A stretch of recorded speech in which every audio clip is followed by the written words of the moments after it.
Why is Scandinavian word order so tricky for beginners? Imagine trying to put together a puzzle where the pieces can change places depending on what you want to emphasize. That's what learning Scandinavian sentence structure can feel like. Scandinavian languages like Swedish, Danish, and Norwegian follow a special rule called the V2 rule. Unlike English, where the subject usually starts the sentence, Scandinavian languages requiring the finite verb to be in the second position in main sentences.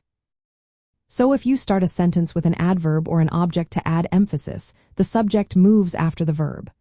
For example, in Swedish, instead of saying she works hard, which is hun arbetar hart, if you want to start with hard, it becomes hart arbetar hun, meaning hard works she. That flip can be confusing for beginners because it's not what they're used to in English. Another tricky part is that Scandinavian languages are flexible with sentence parts. You can start a sentence with different elements for emphasis, but the verb still stays second. This means learners have to get used to rearranging the subject and verb depending on what they want to highlight. It's a different way of thinking about sentence order. When it comes to subordinate clauses, the rules change again. Instead of the V2 rule, the word order often switches to a more familiar subject-verb-object pattern. For example, in a subordinate clause, the verb might come after the object, which can seem upside down to someone learning the language. Adverbs add another layer of complexity. They can go after the verb or at the start of a sentence for emphasis, making sentence construction less predictable. Plus, modifiers like adjectives might appear after nouns instead of before, depending on the context, which can be confusing at first.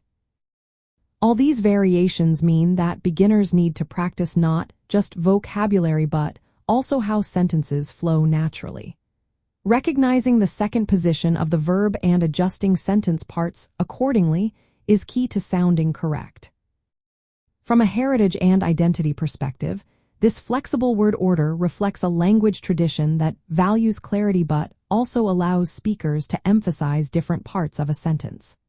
For learners, understanding this structure helps them communicate more naturally and connect with the cultural roots of Scandinavian speech.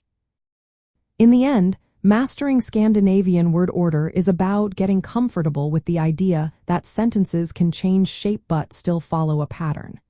Practice, patience, and paying attention to how native speakers from sentences will help you get the hang of it.